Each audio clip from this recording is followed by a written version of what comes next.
Hello, this is Dr. Grande. Today's question is, can I analyze the case of Virginia McCullough?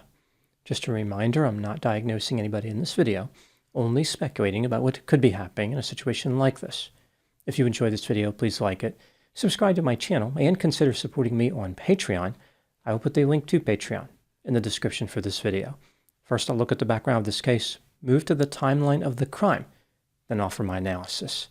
Virginia McCullough was born sometime around 1988 and lived in Great Baddow, England, which is just southwest of Chelmsford. She was raised by her father, John, and her mother, Lois. Virginia was the youngest of 5 daughters. Eventually, all her sisters moved out of the family home. However, Virginia continued to live with her parents rent-free.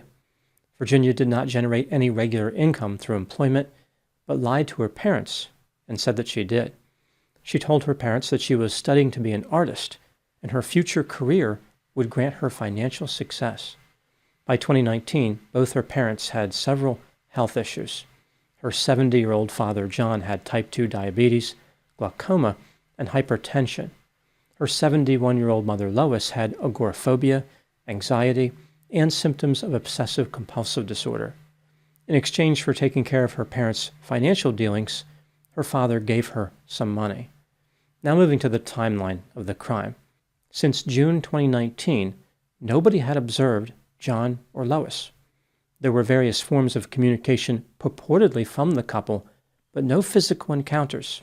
In September 2023, the physician for Virginia's parents called the police, concerned that the appointments for John and Lois had been repeatedly canceled. The physician had not seen the couple for years. The police managed to get in touch with Virginia. She told them her parents were traveling. On September 15, the police raided Virginia's home. Body camera video showed officers entering the residence from the front and the rear door. Virginia was standing in a hallway near the front door with her hands up. After being handcuffed, Virginia told the police that she wanted to tell them something about what was upstairs on the top floor. She confessed to murdering both her father and her mother. Virginia directed officers to where her father's body was located. When an officer asked about her mother, Virginia responded, "A little bit more complicated." Virginia explained how her mother's body was in a closet in an upstairs bedroom. Referring to her arrest, she stated that she knew this would come eventually, and it was proper that she served her punishment. Virginia told one officer, "Cheer up, at least you caught the bad guy." After being arrested on suspicion of murder and taken to what appeared to be a holding cell, Virginia revealed the location of one of the murder weapons and indicated it was futile not to cooperate with investigators. Here is what the police found as their investigation continued. Years earlier, Virginia started stealing from her parents, John and Lois. She obtained loans using their names and spent their money gambling online and shopping. To explain where the money was going, she lied to her parents and said that she had been the victim of fraud, hacking, or mistakes made by the bank. Virginia also deceived her parents by telling them she suffered from various medical conditions. In March 2019, Virginia started entertaining the idea of killing her parents. She felt trapped by them and was ready to be set free. In preparation, she obtained a large amount of prescription medications, bought a knife, purchased tools for crushing tablets, and put small doses of drugs in her parents' lunch to test the effectiveness. The pressure to complete the murders was mounting.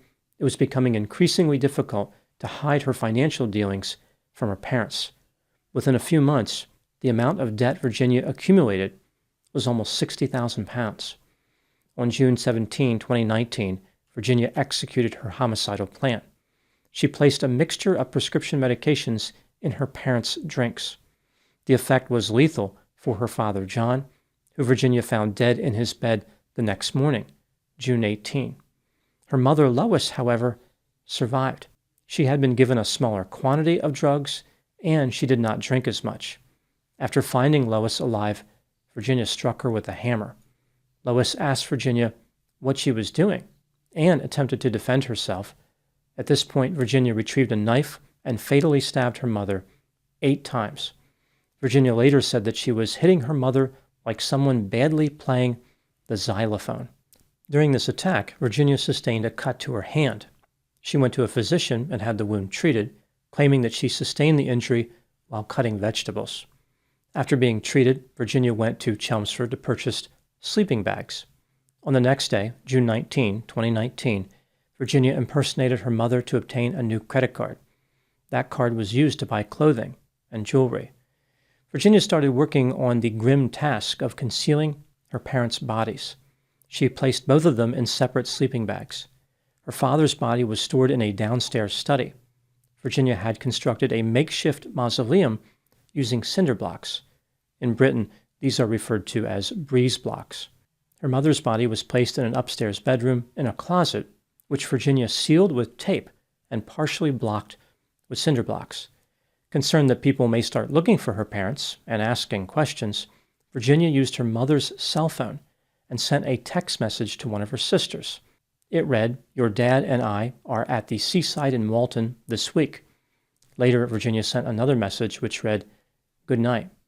Impersonating her parents became a regular activity for Virginia.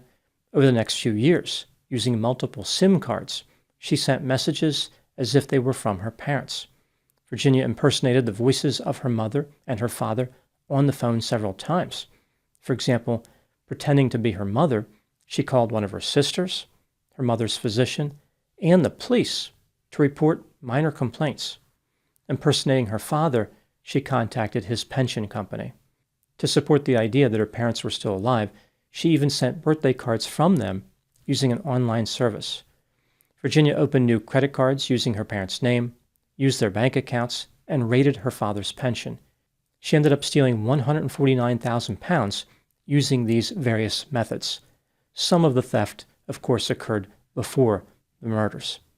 On June 4, 2024, Virginia McCullough pleaded guilty to murdering her parents. On October 11, 2024, she was sentenced to life in prison with a minimum term of 36 years minus time served. This means Virginia could be released in just under 35 years when she is 71 years old. Now moving to my analysis. Here are my thoughts on a few areas that stood out to me in this case. Item number 1. Virginia was described by family members as a compulsive liar and by the police as an intelligent manipulator. A mental health professional said that Virginia had symptoms of a personality disorder, autism spectrum disorder, and depression. She was also described as having psychopathic characteristics. After her arrest, Virginia developed psychosis. She had a break from reality. This means she had hallucinations and/or delusions. Perhaps as a way to explain her homicidal behavior, Virginia claimed that her parents had emotionally mistreated her and neglected her. Item number 2.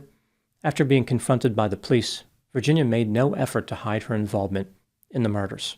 She immediately confessed and cooperated fully with investigators. Virginia said that she deserved whatever is coming sentence-wise, because that's the right thing to do. According to the judge who sentenced her, Virginia has been making productive use of her time in prison. Item number 3. An argument has been made that Virginia's symptoms of autism spectrum disorder may have contributed somehow to the murders. For instance, she may have been resistant to change. Therefore, getting caught by her parents for her fraudulent behavior was unacceptable. In order to maintain her current living conditions, she needed to eliminate her parents. It's almost like her symptoms could have constricted how she thought about her options. Virginia felt as though her only choices were to break her routine or to commit homicide. Even if her choices did seem narrowed due to autism symptoms, Virginia still made the wrong choice. She understood the difference between right and wrong. The symptoms of autism do not explain the homicides. They only explain how Virginia may have felt pressured to find a solution. Many people with all types of mental health symptoms, including symptoms of autism, are put in stressful situations every day and do not kill people. Item number 4, what do I think happened in this case? This is just a theory, my opinion. As I mentioned, a mental health clinician who assessed Virginia indicated that she had psychopathic characteristics and symptoms of a personality disorder. Putting these two together, perhaps the clinician was referring to antisocial personality disorder. It would appear as though Virginia's behavior aligns with all of these symptom criteria. For example, she engaged in repeated unlawful behaviors, and was deceitful, impulsive, aggressive, irresponsible, and had a reckless disregard for safety. Initially, Virginia also had a lack of remorse, although eventually she did express some remorse. Antisocial personality disorder has a significant overlap with psychopathy. Virginia appeared to have both factor 1 and factor 2 psychopathic traits. From factor 1, she was manipulative, deceptive, and had a lack of empathy. From factor 2, she was irresponsible, sensation-seeking, parasitic, and did not have long-term goals. I think what happened here is that Virginia sought out excitement in the form of excessive spending and gambling. She knew that her parents would catch on eventually and did not want the party to end. Being cold and callous, it was easy for Virginia to murder both her parents. Similarly, living in the same house with their dead bodies did not disturb Virginia. It was just the cost of doing business. Their bodies were just objects to her. There was no emotional connection. She was focused on continuing her spending spree. There was no viable long-term strategy here. Virginia was just thinking about immediate gratification, always looking for the next pleasurable moment, much like a substance user focuses on getting their next high. Amazingly, Virginia was able to manipulate her family members and others for over 4 years. This can be attributed not only to her manipulation skills, but to family members who did not insist on seeing John and Lois in person. This makes me wonder how close this family was. That's a long time not to see relatives.